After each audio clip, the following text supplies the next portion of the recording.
السلام عليكم ورحمة الله وبركاته شباب، شلونكم؟ شو اخباركم؟ وياكم عبد الله بربتوف من قناة عراقي جيمر. واليوم عندي خبر كلش حلو راح يفرح اصحاب البلاي ستيشن 4 والاكس بوكس 1 والبي سي. هذا الخبر طبعا بمعرض اي 3 اعلنت شركة روك ستار شركة جي تي اي 5. طبعا هذا المعرض اللي صار قبل يومين. اعلنت شركة روك ستار اللي هي صاحبة لعبة جي تي اي 5، اكيد الكل يعرفها. اعلنت عن نزول جي تي اي 5 على البي سي الحاسب الكمبيوتر، ونزولها على الاكس بوكس 1 وعلى البلاي ستيشن 4. وهذا الخبر طبعا كلش حلو، واللي يريد يتأكد من الخبر يزور موقعهم ويشوف اذا كان حكي صحيح او لا، او يتابع معرض اي 3 يشوف باليوتيوب يكتب اي 3 اخير شي يشوف يعني حتى يتأكد.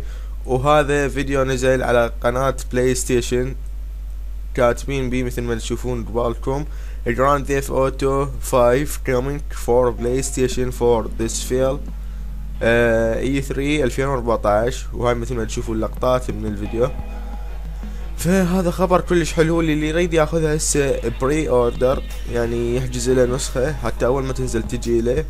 يقدر اما من موقع جيم شوب، راح احط لكم الرابط اسفل الفيديو. سعرها $60 ضبط، يعني $59.99 يعني $60. او من موقع امازون، وهم راح احط لكم الرابط. وهي موجودة حاليا للبي سي والبلاي ستيشن 4 والاكس بوكس 1. طبعا هذا الخبر كلش حلو، اتمنى يعجبكم. فهذا اللي كان عندي شباب.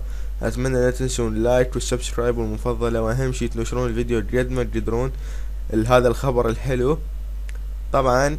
واهم شي مثل ما قلت لكم تنشرون الفيديو. فشكرا مشاهدة، كان معكم عبد الله الشمري او بربتوف من قناة عراقي جيمر. انتظرونا بمقاطع قادمة.